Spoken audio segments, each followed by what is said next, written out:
শিবিৰ আবৰণী অনুষ্ঠান উদ্যোক্তা সমিতিৰ সভাপতি তথা বৰজৰ বলাগাঁও আঞ্চলিক ৰাভা ছাত্ৰ সন্থাৰ সভাপতি সন্মানীয় সুভাষ চিলাল ডাঙৰীয়া, চান্দবী উৎসৱ উদযাপন সমিতিৰ কাৰ্যকৰী সভাপতি ধনঞ্জয় ৰাভা ডাঙৰীয়া, উপসভাপতি প্ৰাঞ্জল ৰাভা ডাঙৰীয়া, প্ৰকাশ ৰাভা ডাঙৰীয়া, দীপজ্যোতি বাৰচুং পৰা আমি চান্দবী উৎসৱ উদযাপন কৰি আহিছো। আজি ৫৫ বৰ্ষত ভৰি দিছো। ইয়াৰ উদ্দেশ্য লক্ষ্য নিশ্চয় মহান। যি উদ্দেশ্য আগত ৰাখি ২০১০ চনত চান্দবী উৎসৱ জন্ম হৈছিল। সঁচাকৈয়ে ইয়াৰ যি জৈৱ বৈশিষ্ট্য, ইয়াৰ জীৱকুলৰ যি সুৰক্ষা, এনেধৰণৰ কথাখিনি আগত ৰাখি আমি চান্দবী উৎসৱ উদযাপন কৰি আহিছো। আৰু ইয়াৰ বাবে আমি সময়ে সময়ে বিশেষ বিশেষ পদক্ষেপ ইতিমধ্যে লৈ আহিছো। আৰু চৰকাৰে ভাবিও বিশেষভাৱে আমাক এইবাৰ কিছু সহায় কৰিম বুলি প্ৰতিশ্ৰুতি দিছে। তাৰ বাবে আমি চৰকাৰৰো এটা সদিচ্ছা আছে বুলি আমি অনুভৱ কৰিছো।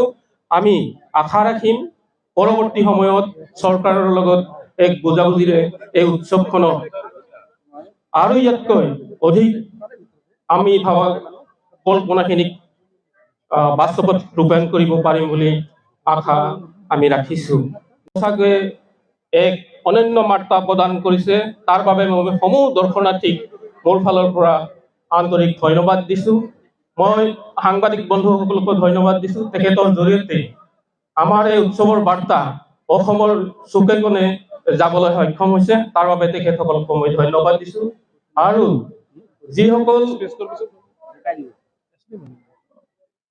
থলুৱা খাদ্য মেলাত আহি আমি যি খাদ্য মেলাৰ এটা বিপণী ব্যৱস্থা কৰিছিলো, ইয়াৰ থলুৱা খাদ্যৰ সোৱাদৰ যি ব্যৱস্থা কৰি দিল দূৰ দূৰৰ পৰা অহা তাৰ বিপণীত যিসকল আছে তেখেতসকলক মই ধন্যবাদ দিছো। লগতে বাণিজ্য মেলা বুলি আমাৰ এটা আছিল, বাণিজ্য লোৱাৰ যি সুযোগ কৰি দিছে তেখেতসকলক মই মোৰ ফালৰ পৰা ধন্যবাদ জ্ঞাপন কৰিছো। যি ৫দিনীয়া কাৰ্যসূচীৰে আমি চান্দবী উৎসৱ ২০২৫ অনুষ্ঠিত কৰিছিলো, আজি যথেষ্ট উৎসাহজনক। আমাৰ দৰ্শনাৰ্থী যথেষ্ট ভিৰ হৈছে আজি। আৰু আমি এতিয়া মাংগলিক প্ৰক্ৰিয়াৰে আমি শিবিৰ সামৰণি অনুষ্ঠানটোলৈ গৈ আছো। তাতে আমি মাংগলিক প্ৰক্ৰিয়াৰে আমাৰ আজিৰ অনুষ্ঠানটো কৰি আজিৰ পৰা সমাপ্ত হ'ব কাৰ্যসূচী।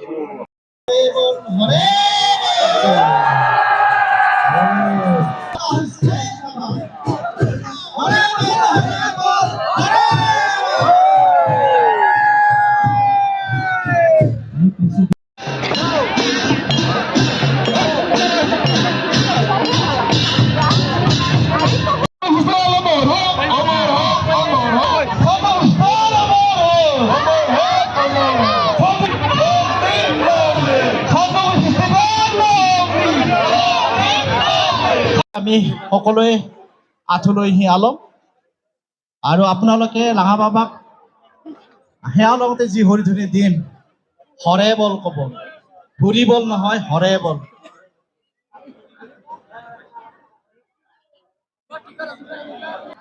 লাঙা বাবাক চিন্তি হৰে বল, হৰে বল, হৰে বল, হৰে বল।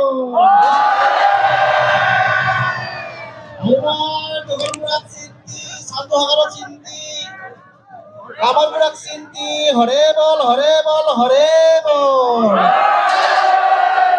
আৰুবাৰ সমূহ দৰ্শনাৰ্থী কুশলাৰ্থে আৰু অহা বছৰ আমি সকলোৱে সুস্বাস্থ্যৰে থাকি যাতে পুনৰবাৰ লগ লাগব পাৰো, তাকে লাঙাবুঢ়া বাবাৰ কাষত